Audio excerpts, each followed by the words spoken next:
Hi there treacle tarts, thank you so much for clicking on this video. Thank you for spending some time with me on my channel, listening to me ramble. Today I'm going to ramble a little bit about shadow working my way through tarot.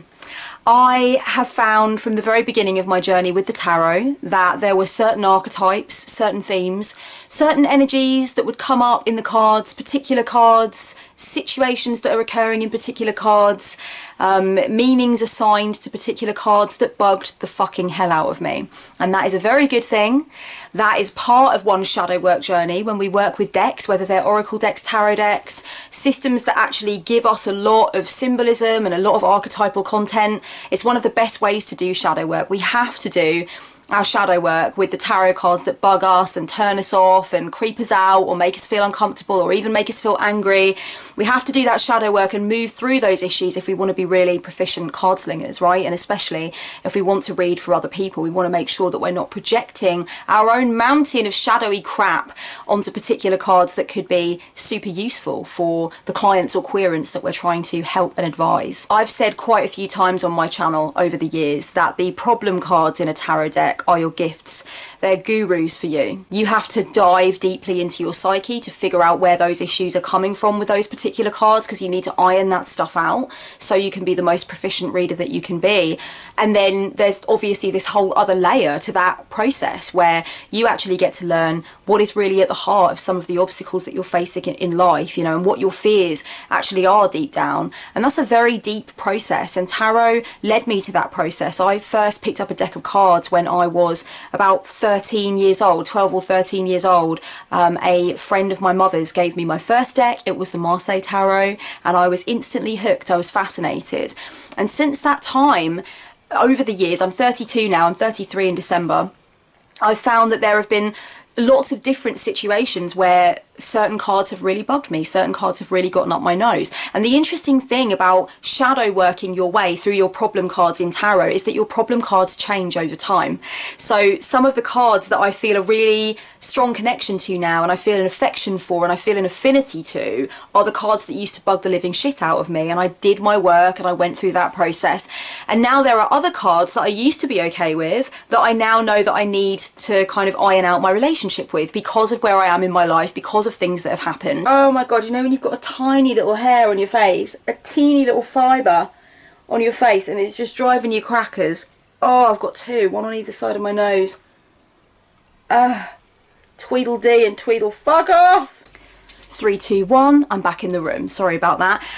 Yeah, so when I am teaching shadow work, explaining shadow work, etc., I often talk about the fact that our shadow work is never done. You know, that we, as we go through new situations and new experiences and we figure things out and we move on from certain issues, we integrate certain lessons, we don't stop at that point. We are always moving as we keep experiencing life, and therefore there is always the potential for new content to wind up in the shadow.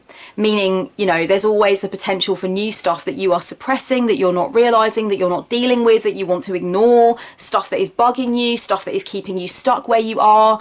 And we've always got the potential to develop new content in that shadowscape that needs to be pulled out and needs to be confronted. The exact same thing happens with tarot. You know, you could find that for the longest time you're absolutely fine with a particular card, and then because of certain things that you're experiencing in your life, that card suddenly becomes a bit of a problem for you, or you start to feel that you're only interpreting it a certain way in alignment with a certain way that you are seeing it because of your own issues and your own processes. So today I'm going to talk you through some of the shadowy crap that I've been through with tarot over the years. I'm just going to let myself go through my Rider-Waite, which PS took me quite a few minutes to fish out of the back of my tarot deck collection, because I'm not really using the Rider-Waite as my main traditional deck anymore. And for those of you who follow me on Instagram, this isn't going to be a surprise, because I did post a little picture of my Morgan Greer tarot the other day, and I explained that that is now my go-to trad deck.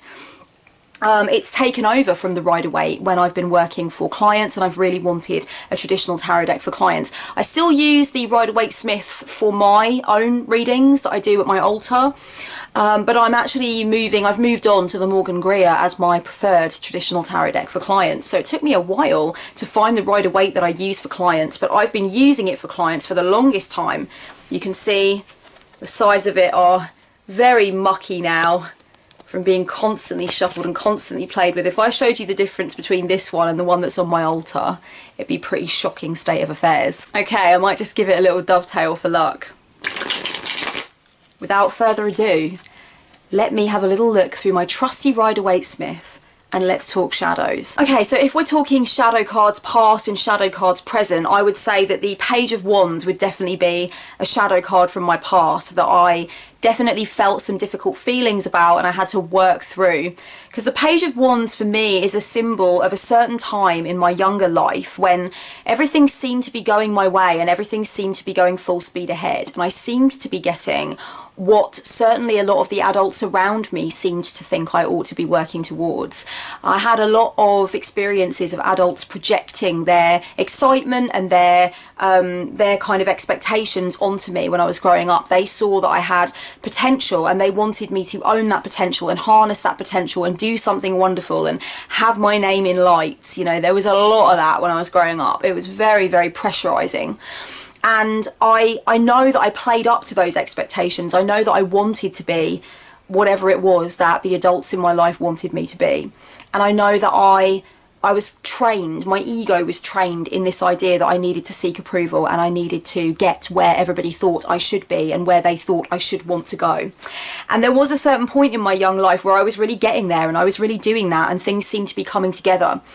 And then I had a mental health breakdown and everything started to go really grievously wrong, and my life slowed down to a halt in the sense of actually going anywhere or achieving anything of any external merit. It was really more about keeping myself alive and coping with the long suppressed mental health issues which were now really bubbling right up to the surface and taking over and needed to be examined and needed to be dealt with. So the Page of Wands to me at a certain point in my life represented that excited time of high energy and ambition where I felt like life was really beginning. I had a few points, I guess, in my younger life where it seemed like everything was coming together. The plan that I would argue was mostly hashed out by adults around me who recognised what my skills were and thought that I was, you know, very much designed a future for me, I think. And I think that's perfectly fair to say that that is what they did.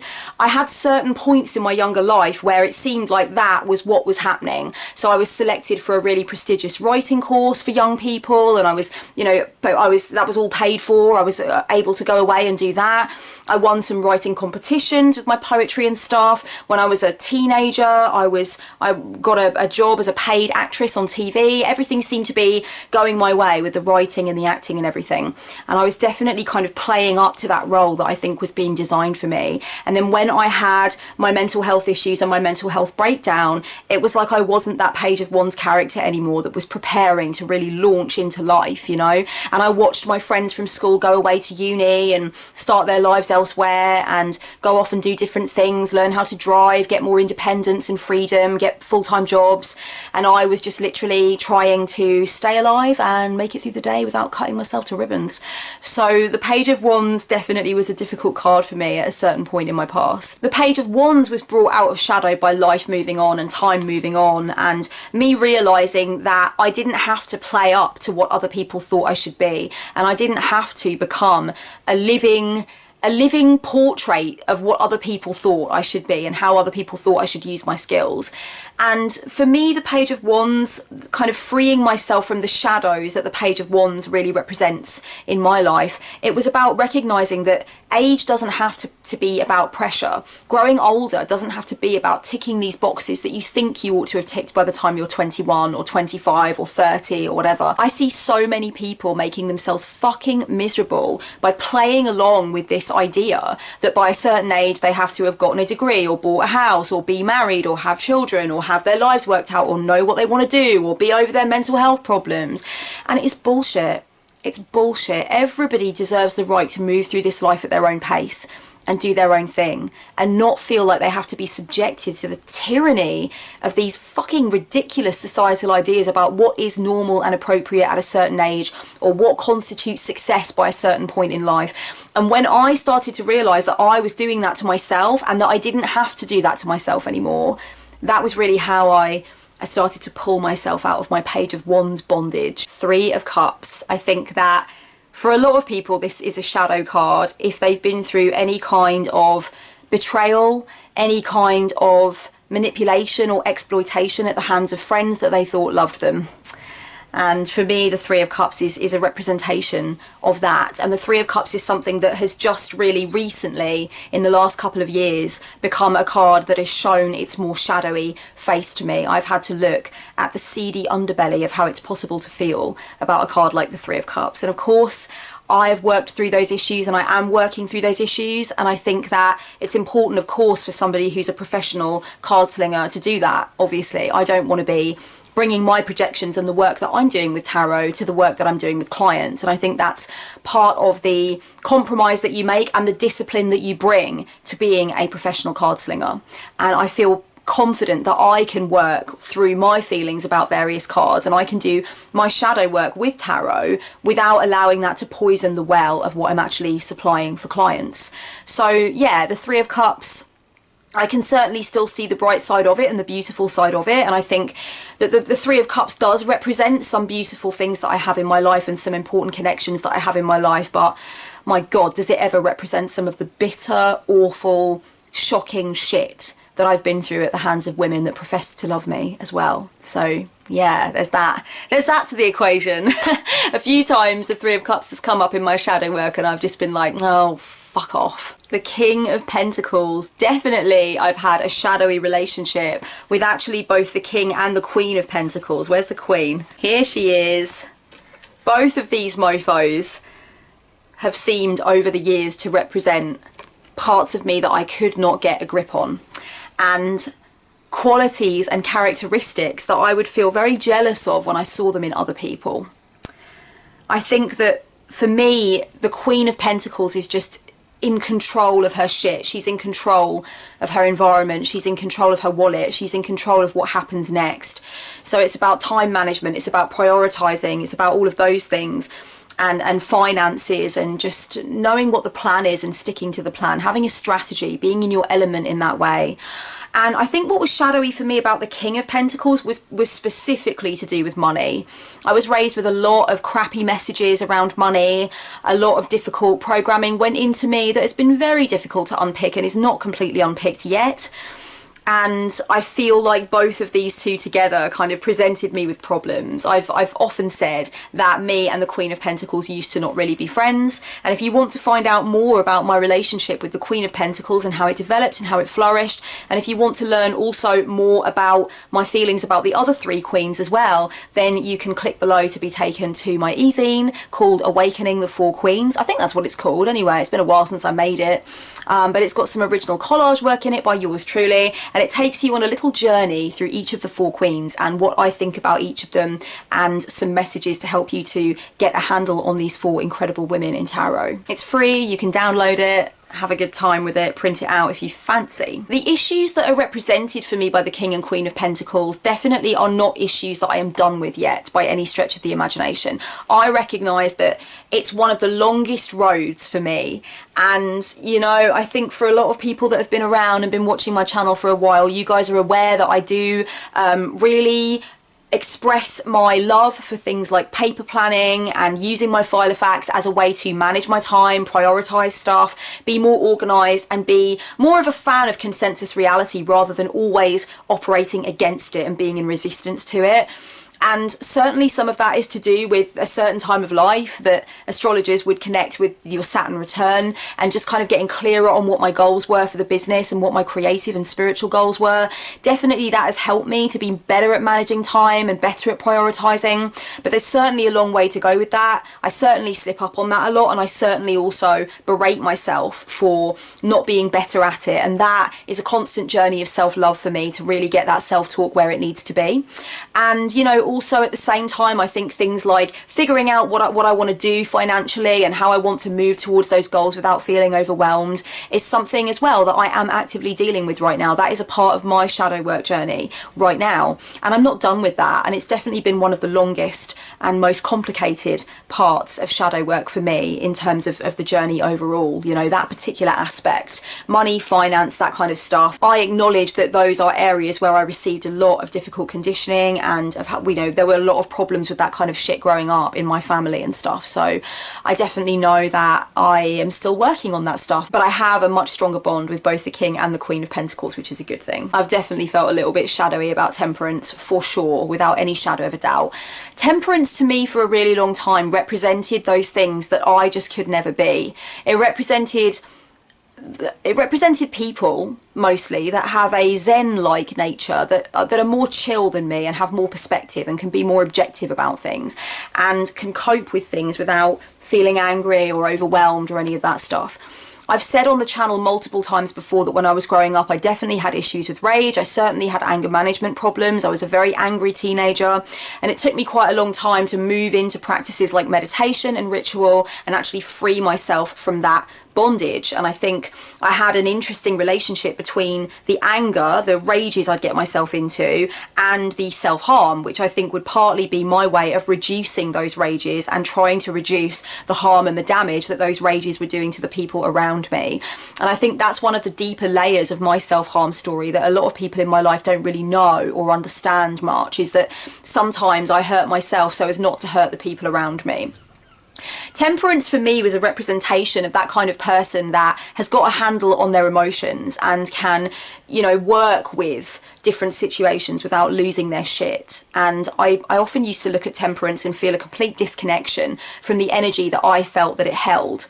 I have a much better relationship with it now. I've started to think of Temperance more as being about refinement and alchemy and mixing different ingredients to find a situation which is harmonious. And I think of Temperance as well as being about listening to the calls of the higher self and recognizing when ego is in the driver's seat and just sort of sticking ego on the naughty chair a little bit more, you know, just time out for ego. Time out for ego is what Temperance can sometimes mean to me. And I also see Temperance as the ability to get messages and downloads from your higher self, from the universe, from disembodied intelligences, and have that spiritual practice that keeps you grounded and centered in your pure intention. So to me, there's just a lot more to Temperance now, and that's how I kind of brought it out of shadow. Okay, the Four of Wands. I've got some interesting shadow shit around the Four of Wands that I know comes up from time to time, because the Four of Wands is about cooperation, collaboration, interdependent relationships where we each benefit from each other's strengths. These are some of the strongest interpretations, right, of the Four of Wands. It's about that cooperation and working together to create something that comes out of the strengths that we all can bring to the equation. And for me, I definitely have issues with that kind of thing. I'm a very privacy-driven person. I tend to feel very conflicted about how much I want to get involved with community stuff and with movements and things of that nature. I'm not conflicted about the extent to which I want to be of service and the extent to which I want to help, but I'm definitely conflicted about the extent to which I want to do that in the midst of others and working alongside others.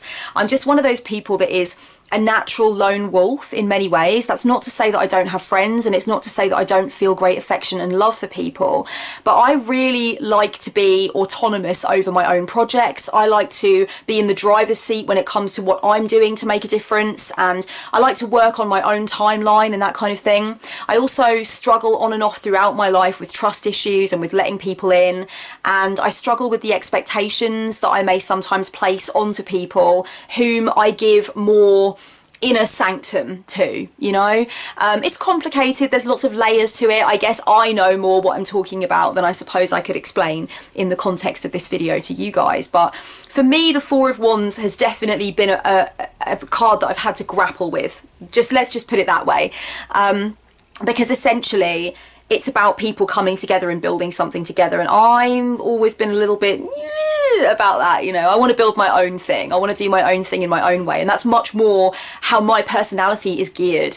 And it's interesting for me because in my Action as Prayer video series, I actually spoke about the benefits and the pitfalls of working alongside other people and collaborating and stuff. And it was really great for me to be able to offer that in the context of an exclusive collection, because I could really dive into my own shadow stuff and I could bring forth some of the lessons that I've learned along the way and think about how my own struggles with ideas like collaboration and group work has led me to this point of being able to teach other people how to do it in a more healthy context, but also how not to feel pressured to do it all the time, particularly if they don't really feel that it's going to be the most beneficial way to get something done. There's a time and a place for solo work. There's a time and a place to say, you know what, I'm not actually feeling the consensus that you guys have. Go on without me. I'm going to march to the beat of my own fucking drum. You know, there's a time and a place for all of those things. So over time, as I've worked through some of my shadow shit regarding things like collaboration and connection with people and working in the realm of projects or starting a movement that involves others or whatever, I like to think that I've come to a much more harmonious sense of how to operate in collaboration, and also when to remember that I don't have to, and I do not always have a duty to. I'm allowed to do my own thing in my own way, you know. So it's really about finding that careful balance, and in each different situation I could come to a different conclusion, but I feel much more comfortable in my own skin now as a lone wolf, and I think I feel much more comfortable in my own skin when collaborating and discussing and involving myself with others as well. I think the Ten of Wands is quite an interesting image. One of the key interpretations that we often come across when we are working with the Ten of Wands is the interpretation of burden and overwork and stress, taking on too much, trying to carry too much. And I think one of the things that's interesting for me about my journey with the Ten of Wands is that often I don't see myself as carrying enough. I don't see myself as taking on enough responsibility. I've definitely seen myself as somebody who is lazy, somebody who could definitely stand to do more, somebody who has spent a great deal of life trapped inside the energies of resistance and procrastination and uncertainty and just not wanting to get out of my stuck place, you know. And in my self-love journey, I've had to bring a lot of positive self-talk to these particular traits and recognise that I've been through a lot, and maybe it's taken me longer than some of the people around me to get a grip on what my priorities should be and how much energy I can bring to a particular project or a particular cause. But that doesn't mean that I'm just a selfish asshole that can never give anything and can never change, you know. So I've had to really go through a self-love journey with regard to some of the energies and themes of this card, because I often feel like I actually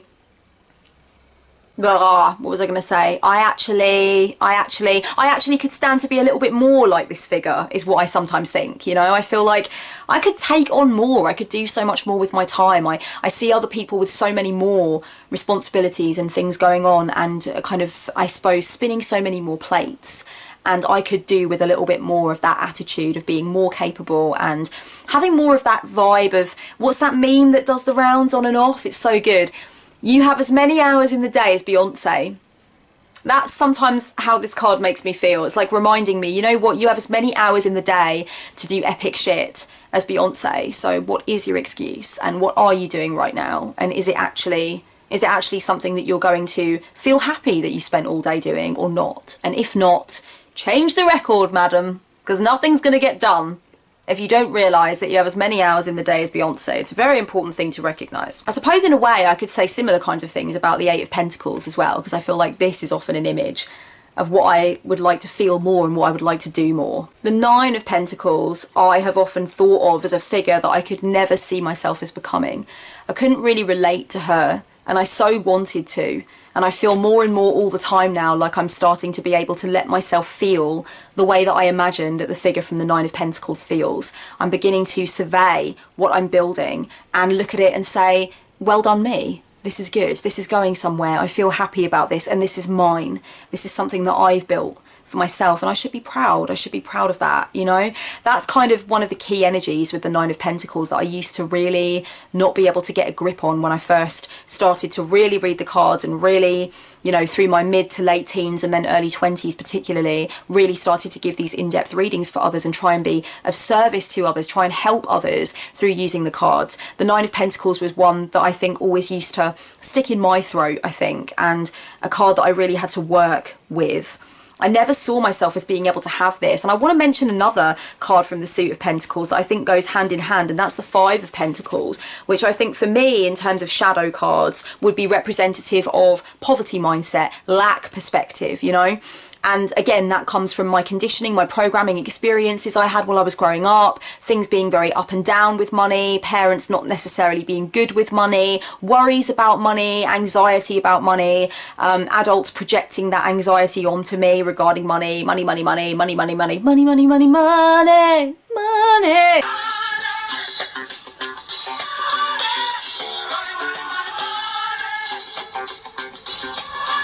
It's definitely been, for me, one of the clearest areas of shadow, and there are lots of different layers to it, lots of different nuances to it, lots of things I've already worked through and some things that I don't feel are quite off of the checklist yet. And I feel like a lot of the cards from the Suit of Pentacles have prodded my shadow over time. So the ones that I've mentioned here, it's really just the tip of the iceberg. The whole fucking, the whole suit and the way that different cards interact with each other and just the whole thing has really prodded me. And I think I blogged about that a really long time ago, about making your peace with the Suit of Pentacles. I'll try and find that blog post and leave it below for anybody that wants to read it. I know that it has been helpful to some people in the past. Did anyone else always used to have a little bit of a hard time with the Empress? I didn't like her for fucking ages. I really didn't. I really was not into her. She used to piss me off. And I feel like the Empress and I have really had to go on a journey, and maybe part of it is because some of the earlier books that I read on tarot definitely portrayed the Empress as being the classic mother figure. Now, I did not see myself as ever being a mother figure, and certainly not a classic mother figure. I also have never seen myself as somebody that is particularly focused on traditional family values or an obligation to my familial connections, and I certainly did not have a great relationship with my mother for most of my time growing up. So maybe these three things together combine to make the Empress into a bit of a shadowy figure for me in tarot. But I definitely used to, you know, want to give her a little proverbial smack from time to time when I saw her. Nowadays I really love seeing her, and I love seeing the different ways that she's portrayed in different decks and stuff. I think it's really exciting. I think for me, most of what it was with the Empress was actually expanding my sense of what the Empress energy could mean and finding ways in which it could apply to me, because the Empress is such a strong feminine archetype in the tarot, right? And I think I definitely couldn't find that point of connection for me with her, and that was probably part of the issue that I felt. I've actually come across some people over my time on tarot forums and in tarot groups and stuff who have said that the Empress makes them feel as though she's kind of stuck up and has a superiority complex, or has had everything handed to her on a plate, or that somehow she didn't earn the riches that she has, or she's looking down on you for not earning them. Which is interesting, because if you look at the perspective in the Rider-Waite-Smith, it is kind of like she's gazing down upon you while you work in her wheat field or something. So I can kind of see that. That's not exactly what was going on for me. I think maybe I thought of her as just upholding traditional stereotypes of feminine, you know what I'm saying. The Emperor, I definitely had a big fucking problem with, and now I really love him. I went on my journey with the Emperor as well. I definitely used to think of the Emperor as being the classic image for me in tarot of everything that is destructive and rageful about the masculine energy, the yang energy, the shadow side of that energy. And I thought of the Emperor as being a symbol of some of the men who have hurt me most and who have influenced me the most negatively. And I've thought of the Emperor as being every display of arrogance or lack of feeling that I saw in some of the men who raised me and were involved in the raising of me. I think a secondary thing that used to bother me about the Emperor was I felt that the Emperor could be a symbol for me of autonomy and sovereignty and control over my life and doing my own thing and walking my own journey and being in my fullness and doing things for me. But I felt like I could never get there. I felt like I could never have that. I felt like that wasn't for me. So in a way, the Emperor then became a symbol of the way that I was trying to rebel against everything that I felt was being pushed onto me by consensus reality, all of the adulting that I was being expected to do, the responsibilities I was being expected to have, the fact that I felt I was being expected to grow up and I was being shaken very much out of childhood and forced into the real world. I think I saw the Emperor as all of those horrible things coming true, and me never actually getting to have that sense of doing my own thing and building my own thing. And I think it's obvious that one of the main reasons I've come to a sense of peace with the Emperor is because I do my own thing now. I'm full-time doing what I love to do for a living. And I feel like I have managed to shape my life in a way that does make sense for me despite the challenges that I've been through. But one of the other things I would say about making my peace with the Emperor is that it was about making my peace with the masculine and making my peace with men. And that's a whole other video, that's a whole other series, that's a whole fucking channel, baby. At least one channel. This seems like a very appropriate time to go on to the King of Cups, who to me, the King of Cups is a very, very important figure in tarot. I have interfaced with the King of Cups. I have path worked hard with the King of Cups. And I see the King of Cups as being a representation of my healing journey with the archetype of the Emperor and my recognition of what is beautiful in the masculine and in men, because those two things are not really interchangeable if we're thinking in the Jungian psycho-spiritual way of things. They're not necessarily interchangeable, people. They don't necessarily mean the same thing.